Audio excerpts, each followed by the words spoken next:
The journey for me has always been a positive one. I've had leadership roles all the way through. We're all here to serve. We're all here to serve, sort of our baptismal calling to bring the good news. And that's where the joy comes in. This is very much a vocation for me and always has been. We're all the body of Christ. We are the church.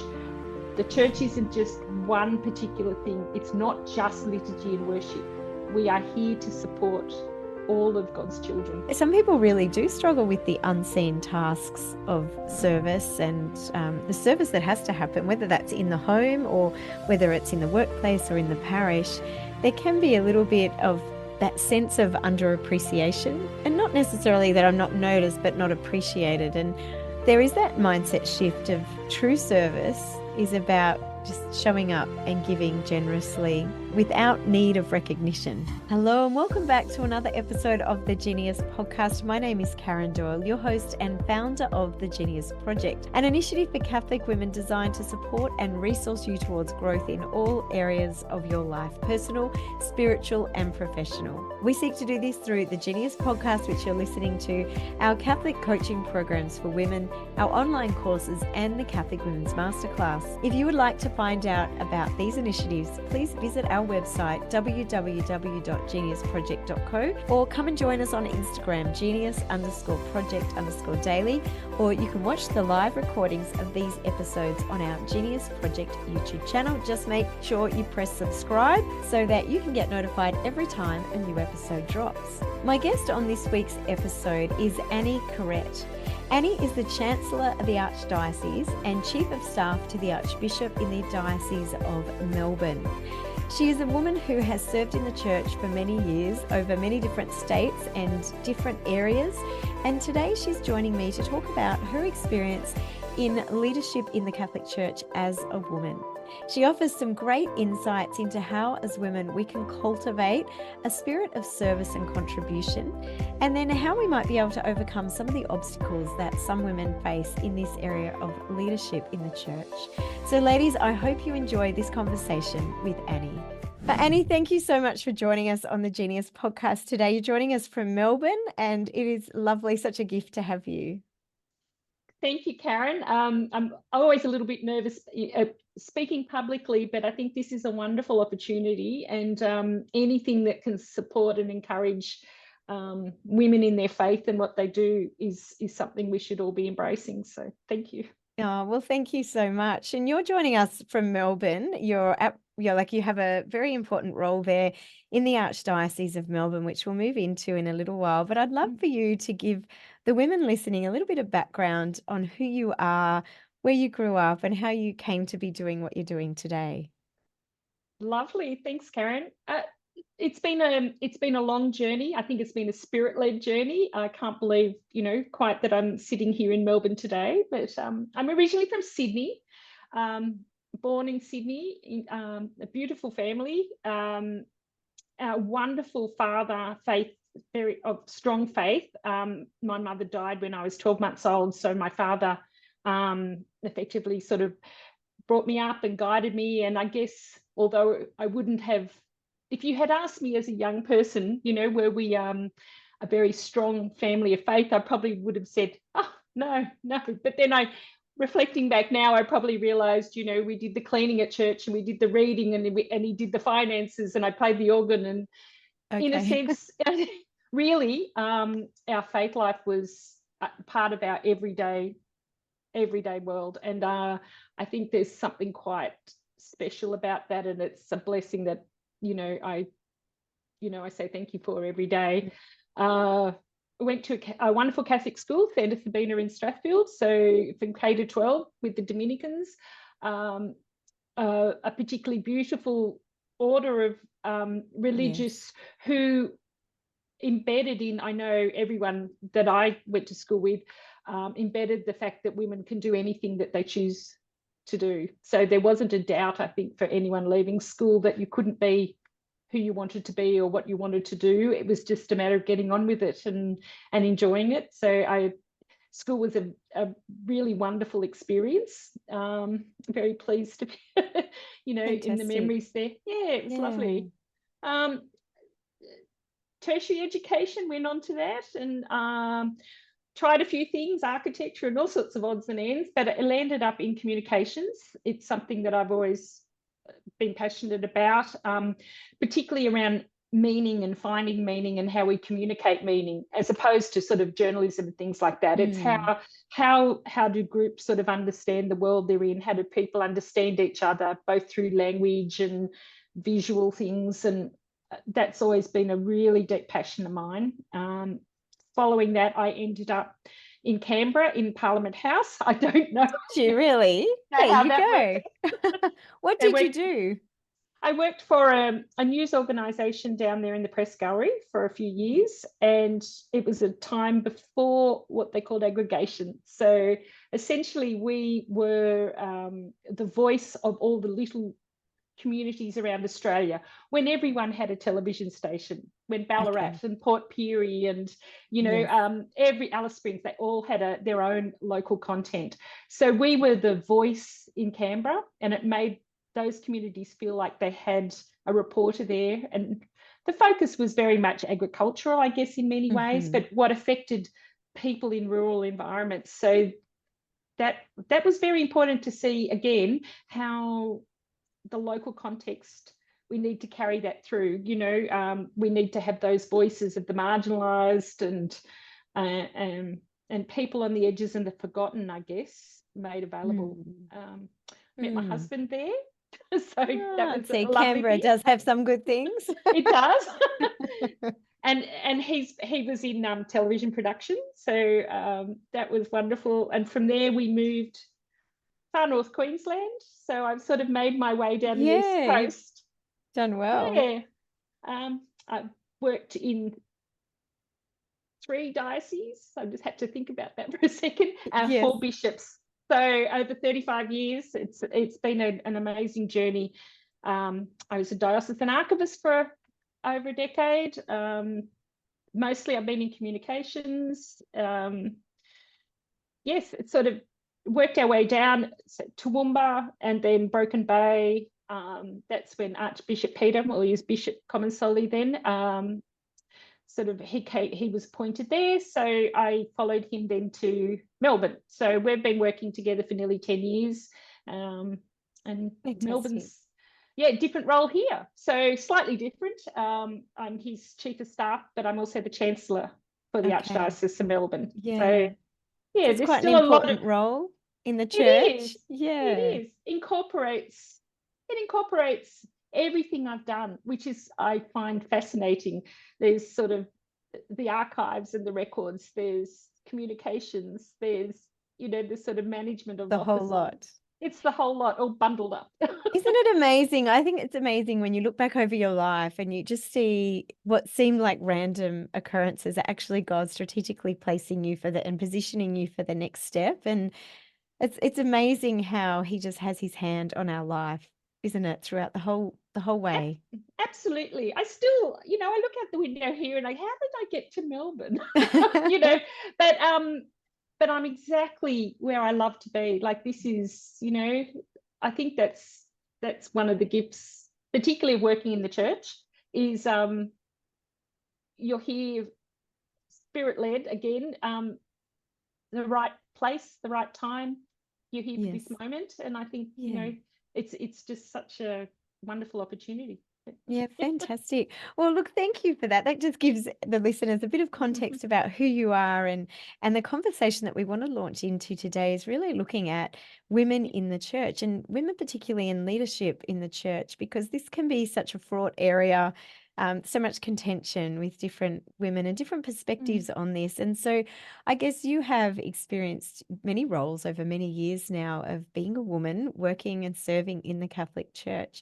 And I'd love to dive into this just to touch on, I guess, leadership in the church and your experience of that, because I guess where we're going in this conversation is to really shine a light on the fact that there are so many different capacities and roles in which women can serve and can come alongside and support in the church. It's not always priesthood, and we want to make that distinction as we move through this conversation. But I'd love to hear a little bit about your experience of being a woman in leadership in the Catholic Church.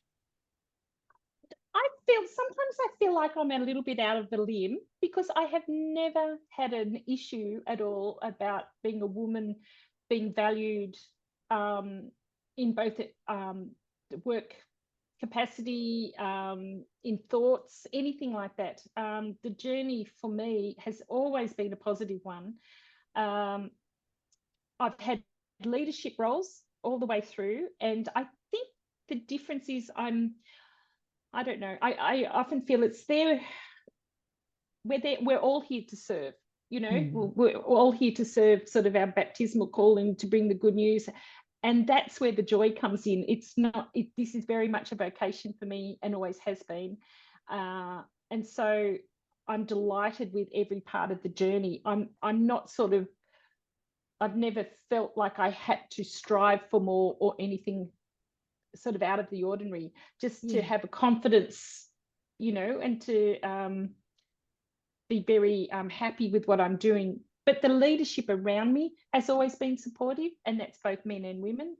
I think that's really important. And sometimes it is team. It's a team that you're a part of too that can have such a big impact on your experience as well. So I was interested to hear your experience, because so many of the women that I sort of have worked with and worked alongside, there are some women in those camps that do have a bit of a gripe with leadership in the church and not feeling that they do have a place to serve. And I'm wondering if you can shed light on some of the obstacles that women do face, because even my experience is similar to yours in that I've never actually experienced that negativity as a woman serving in the church. And if anything, I've been deeply respected and valued for my opinions. So I'm feeling very blessed to be in that position, as you are as well.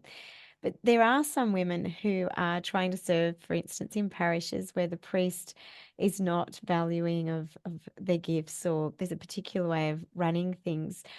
I'm interested in your thoughts on some of the obstacles that women do face when it comes to leadership in the church, and then we might look at how we can overcome some of those obstacles. But it's also good to just name them and to acknowledge that they do exist for some people in some situations.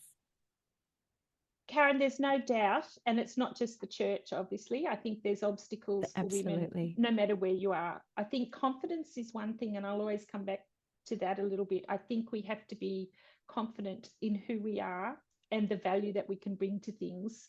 It shouldn't be confrontational, and it shouldn't be aggressive in any way. There has to be a relationship. And absolutely, there will be places where perhaps some of the roles aren't valued, but I think it would be up.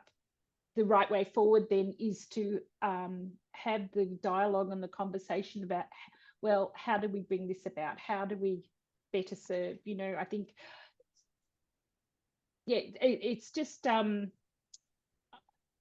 dialogue is really important. I can't stress that, and I think you value another person, you value their dignity and their capabilities and everything if you can be having open conversations. Why is there a problem? Can I offer to be in this space? I would like to be able to do this, or to help with this, or how can we bring more people in to have the different voices heard?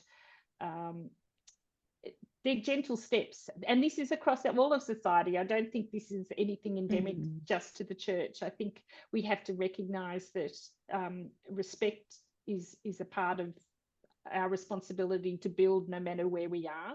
I think that's probably key. Other obstacles, I do think, and I'm probably being a little bit cautious in what I say, things like that to a certain extent, but I think we can narrow down, and I'll probably talk about that a little bit further as we go, but I think we can narrow down what we understand of service in the church too much. We're all the body of Christ. We are the church. The church isn't just one particular thing. It's not just liturgy and worship. We are here to support all of God's children. So where can you be of service? That might be, that might be in a parish. It might be doing something particularly that no one else wants to do, or it might be on a board or something. where are your skills? Where are your gifts? What can you bring to the church? I think these are important questions. They're not always just to be focused in one particular area. In the same way that men also should feel that. Where are they serving in the church? What are they, it's not all about priesthood. Where are our men and what are they giving into the life of the church as part of their baptismal calling? This is how are we all being servant leaders, if you like. So I think there's sort of, I'd love to see people sort of see that that sort of evangelization, if you like, or that missionary discipleship in a different way. That where do we find our place in this, and be strong about it and positive about it, and yeah, 100%. And I think you touch on something really important there, is this mindset shift around what is leadership. And leadership actually is service. It's service of a vision, and it's about coming alongside rather than having positions of power. And I think in this conversation, it's good to sort of make that distinction that when we're in the church, it's not about aspiring to a position of power, but it's sort of flipping that on its head and asking that question, which was going to be my next point, of how can I show up and how can I serve? What are my unique gifts, and how do I activate those gifts in service and contribution to a greater vision, and that vision ultimately of evangelization, but how that is lived out and how that evangelization evolves is really important. it is. And particularly, we have to be mindful. The church, if you like to take it as that overarching sort of body, we need to be the voice of Christ. It's not just our parishes, it's health, it's welfare, it's education. We need good Catholic voices in Parliament. We need good Catholic voices in industry. We all have a place, and our call to be a witness in the world might not be within the church setting, if you like, or the traditional church setting. We need to have our people out in the world and being models of Christian life. I can't sort of stress that enough. If I talk to young people, quite often I sort of say, think about yourself and your vocation. If you want to be in communications, for example, how might you be a Christian communicator in the world? Doesn't mean you have to work in the church, but That's right. How are you in the world in being that voice? Equally, I would love lots of Christian communicators within the church as well. So we are a vocational, opportunity. That's another thing that people quite often forget. And, we could talk about that. It's sort of, our young people need to know that you can actually have a really fulfilling life working within one of the arms, if you like, of the church. We offer a lot. Accountants, property people, builders, gardeners. This is all part of the life of the church. So.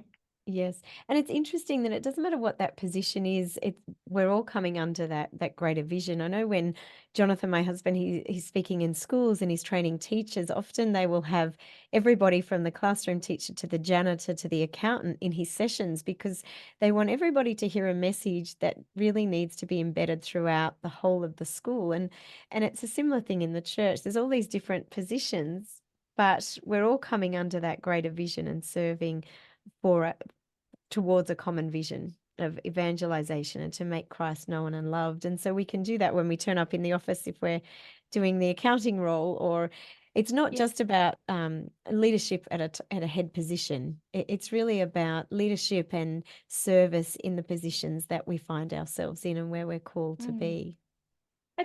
It's very true. And I know from our experience here in this office and every other office I've worked in, we might have people working alongside us who are not Catholics or even non-Christian. And, it's wonderful when they say, I love working here. There's something different about this environment. You all bring, whether it's respect or whether it's just a real acknowledgement that we're inspired by something other than just earning a pay packet, if you like, or that sort of thing. There's something else. It's interesting you say that. As you would know, our Calvary Catholic Hospital here in Canberra was disgracefully acquired by the government recently. And it was interesting talking to some nurses, because I have a background in nursing, who aren't Catholic, that have no faith at all, and they were just grieving not being able to work. It was no longer going to be a Catholic hospital. And they just said there was just something so different about working in a Catholic institution and environment. And I'm wondering if you can shed light on some of those threads. What are some of the distinctive characteristics that should define, I guess, a Catholic organisation that makes it stand out? It's interesting. I had something come up the other day, and it was someone who works with us in hospitality, so a chef, essentially. And it's the first time he's ever been in a Catholic environment, and he just said, "I can't." He said, "I can't tell you how happy I am to work here." He said, "I've never been in a workplace where people are kind to each other." I mean, which was quite devastating to hear in one sense, but it also was a bit of a reminder of, yes, I think we do. Like, I look around and I think people take the time here to listen to the people they're engaging with. Hopefully that's a good synodal way of being, I don't know, but we certainly, I can see that within the office. We take time for prayer, just setting back a little bit and just sort of understanding what the day ahead might be. Again, listening to people, really sort of understanding or taking a perspective of how all people might be impacted with decisions and things. I think there's certainly maybe a little bit more of a gentleness about some of the work. And that's not to demean the importance of what's being done or the engagement in some of those key public spheres or anything like that. But there's a consideration of the other all the time, I would say. That's right. And there should be, at the heart of everything we do as Catholics, should be that person-centered approach on the value and the dignity of every person. Absolutely. Yeah. Absolutely. Yeah. So tell me, Annie, I'm interested in, I guess you have found your career very fulfilling working for the church. And I guess looking at this idea of leadership, I'd love to flesh that out a little bit more and just sort of opening women's eyes to some of the possibilities and the places in which they can serve within the church. Like, obviously there's the parish, but just some of the different roles, the different capacities that women can start to think about in terms of how they can, I guess, express their gifts and leadership in some other roles. If I take Melbourne as an example, my current example, so we have 62%, I think it is, of women in leadership just within our archdiocesan offices here. In that picture, for example, so there's myself in my role. We have women leaders in legals, property, mission, where else? Safeguarding.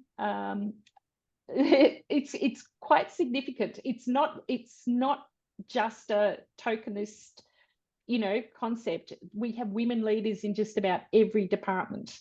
It's very significant. Communications, we have, but in all of that, they're there because of skill, and they're there because of the merits that they have. One of the things I would like to say is for people to consider that it's an open opportunity. Everything that you might understand about business is an opportunity for a woman in leadership within the church. It's quite incredible. The one areas that we're also looking for are particularly membership of boards, things like that. We do need to build some of those capacities. Multicultural involvement is also really key. So we do have a lot of women obviously working leadership, but we do need more representation from sort of the rich life that comprise our church, so that would be one area that I would love to see more involvement in. But it's like a big ecosystem. So our school system has an enormous number of women in leadership, not just in the schools themselves, not just principals, not just teachers. In Melbourne alone, we have I think it's something like 16,000 staff overall. Like, we Yes. need women. We need women to be a part of that. And our health, our welfare, there's a place for everyone. And no matter what your sort of interest is or what your life journey has been in your particular focus, I think there's a place for women. And I think I would seriously encourage them to be part of this great sort of environment. Yeah, and there's so many different places in which women can serve, isn't there? Whether that's from the parish level, in the community, and then moving up through the institutions that make up the church and the different arms of how we serve as a Catholic Church.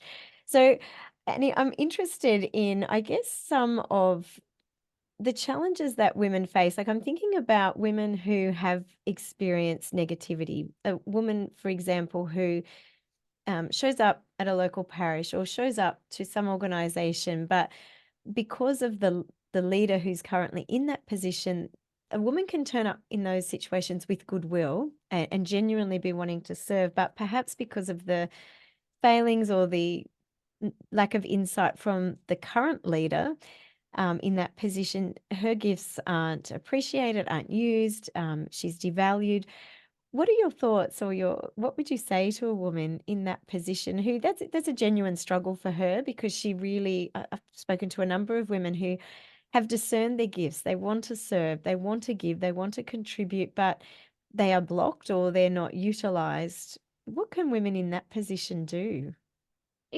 Look, it's always going to be difficult. If the first conversation with that leadership can't happen or can't progress, that's a hard thing, going in and sort of saying, well, asking the question why, like, why can't we sit down? Why has this been decided? I can only, I guess, is to seek where else. That might not be that place. It might not be the time.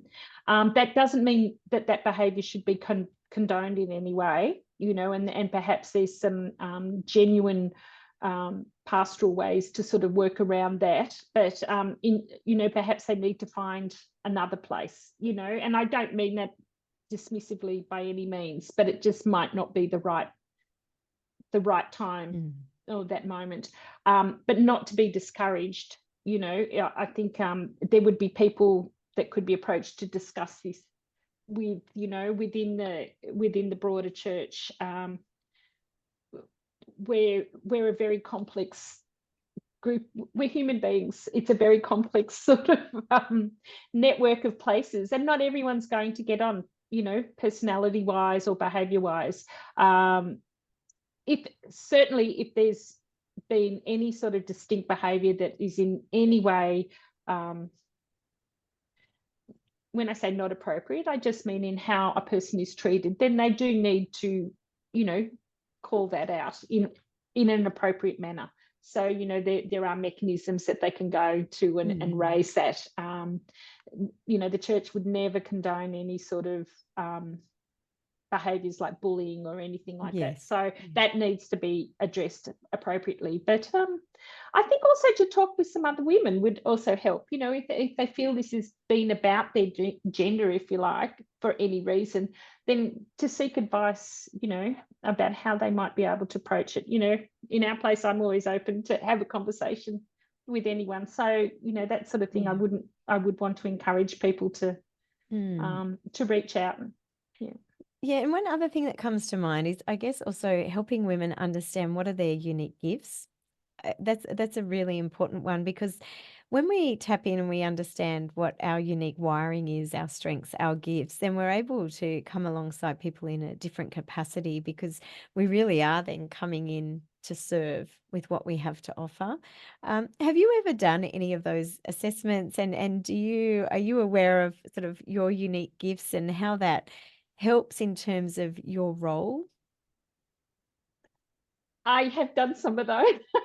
I probably, I think, and I don't want to be too generalizing in these things, but I think women bring a deep capacity for listening and empathy or compassion with others. I think there's a particular way that women can place themselves in another's position and really hear that voice that's being shared and seek to try and bring something to a good resolution. As I said, I don't want to be overly general about it, but I think that's No. really important. Listening is really key.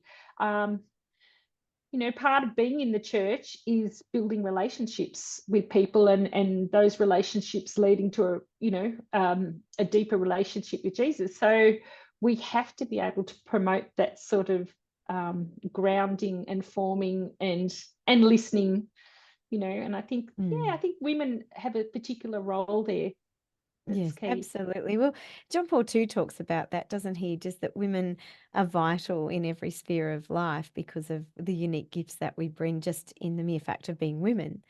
And then there's also the individual gifts that we bring and contribute as well. So, yeah, it's so important. Can you tell me, I'd love for you to share with us, I guess, something that you've done, whether it spans any point in your career, a time in your career where you felt really fulfilled in doing something where I guess your gifts and your mission have lined up with the work, and that's brought a real sense of fulfillment for you.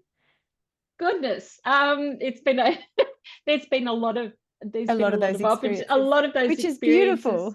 It is. Look, I'll touch on something really recent, very, very recent. So this past week we held an art exhibition in St Patrick's Cathedral. It was one of those things that came together. It was meant to be, if you like. But we were looking to recognise International Women's Day in a particular manner that wasn't just about coming together for morning teas, which quite often seems to be, get the purple cupcakes out and everyone's sort of, what did that mean for us as women in the church to really acknowledge the contribution of women? And as it came about, we had met, it was really meant to be a German artist who paints women of faith, holy women of faith. Oh. And so over a year, we managed to organise to get 24 of her paintings. She's done more than 100 of both. I mean, they're all holy women, but they're saints and servants of God and lay people, all mixed in, religious. Spent a week in the cathedral, and they're very pop art style. Yes. Yeah. It was just an incredible experience. We probably had over 3,000 people coming through. Many people just sat in front of particular portraits, whether it was Mother Teresa or whether it was Bernadette Subaru or whether, Josephine back at it. But there were people crying at some points. These women spoke to all the visitors about servant leadership, if you like, but also they were ordinary women. At one point in their lives, they were ordinary women, and through their faith and their commitment and the Holy Spirit and the vision that was in them, raised that to a place of extraordinary service. One of the comments that came through during it, what a friend said to me, she said, like, she's looking at them and just going like, what have I been doing with my life? These women they're just awe-inspiring. Their stories, both frightening and incredible. I just feel it was beautiful. We managed to get politicians through. It just opened up the contribution of women, but also what faith can do for people, how it can just carry you forward so that you're the head and the hands and the heart of Jesus. Jesus.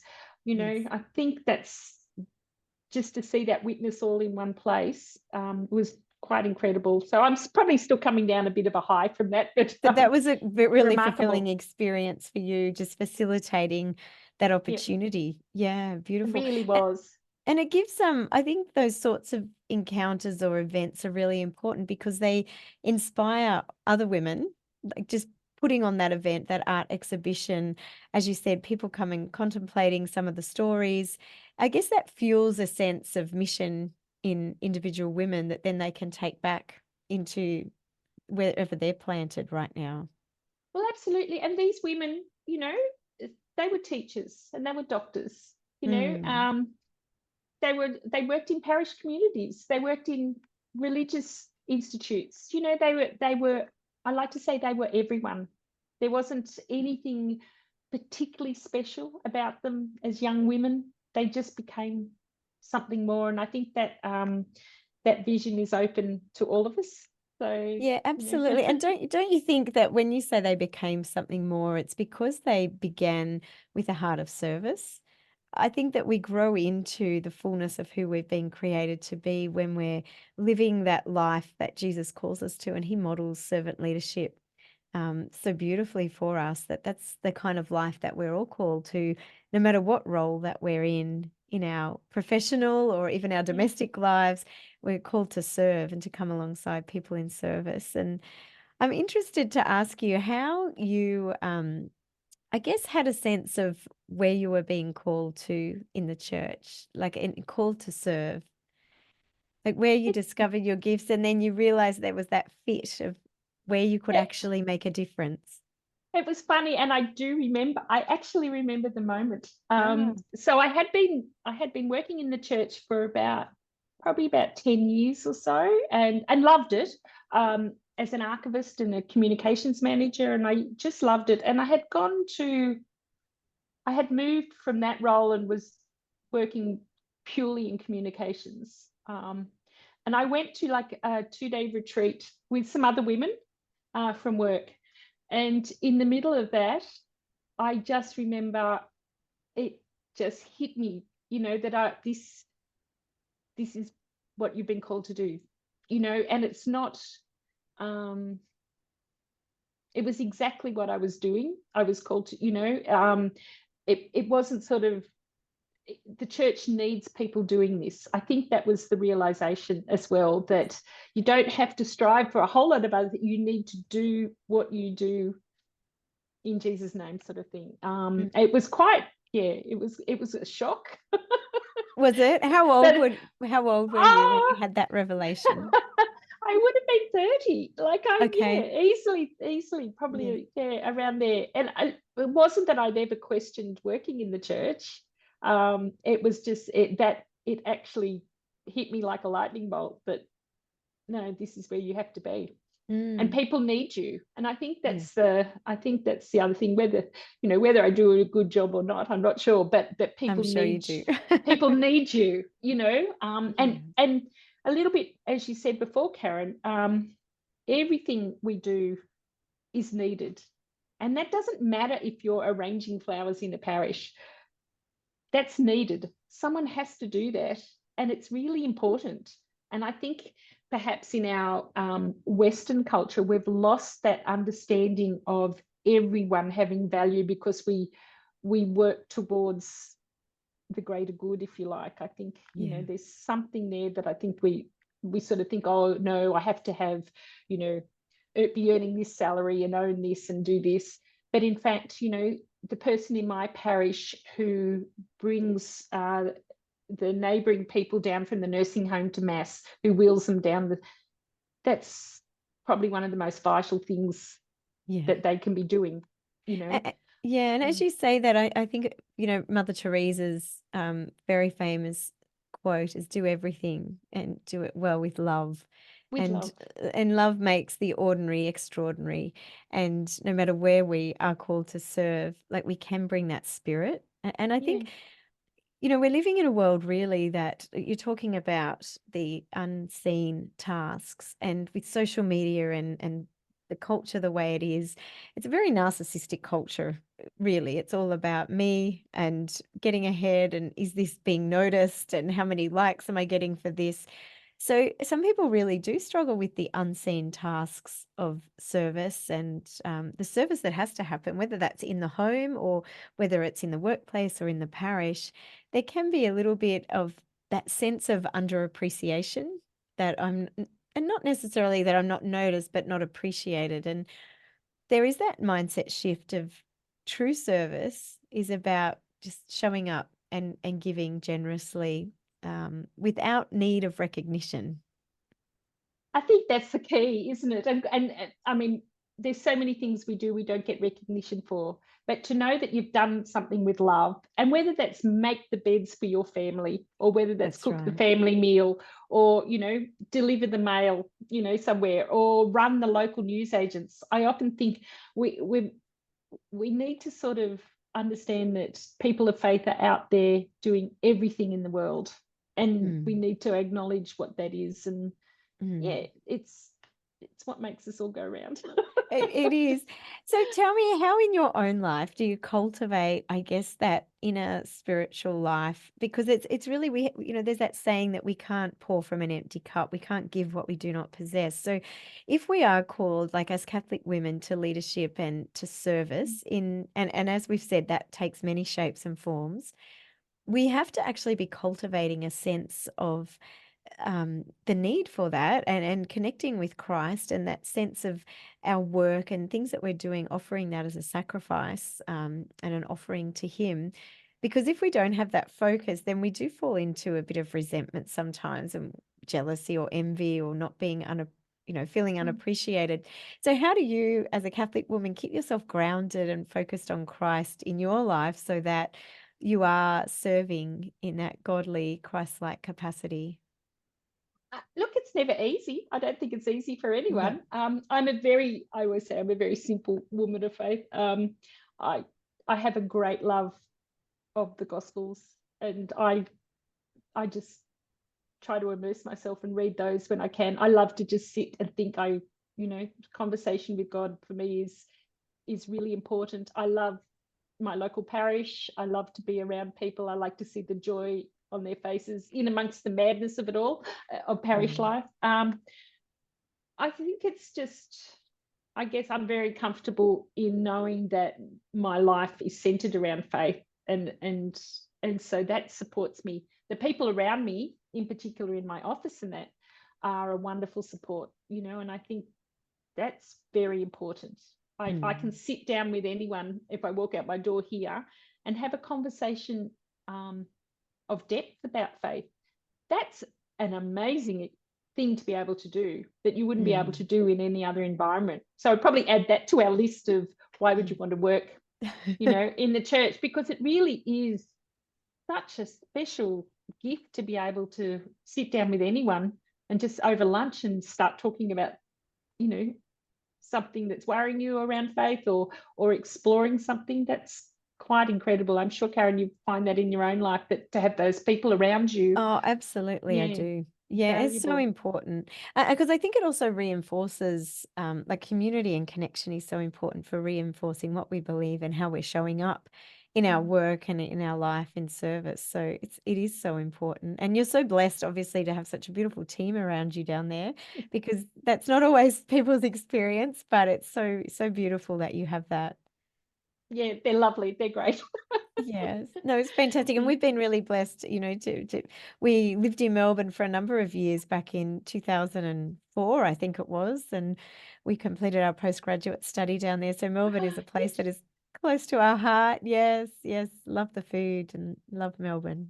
It's quite special. It's very I mean, I grew up in Sydney. It's very different. It's a very different culture. So I feel it's been an adventure. My husband and I did normally the kids move out of home, but we were the parents that moved out of home and just packed up and left. So left our children still up in Sydney. When I say that, they were in their 20s. So please, everyone, Yes. I'm not leaving them Abandoning behind. your children, vulnerable children. Yeah. It's been a wonderful adventure for James and I. So we've really enjoyed and really love being here now. Yeah. Feel very much at home. So Oh, yeah. that's beautiful. Oh, well, look, thank you so much, Annie, for sharing your thoughts. I'm wondering, as we wrap up today, if you've got any closing thoughts or pearls of wisdom for Catholic women listening to this podcast today. I think it would be simple, and I don't mean it to be so, but find joy in your life. Find the things that bring you deep joy. Pursue those. It can be so easy to fall into sort of a place where everything's burdensome and worrying, but to take the time and sort of sit back and say, well, what will give me great heart in what I can give, I think is really important.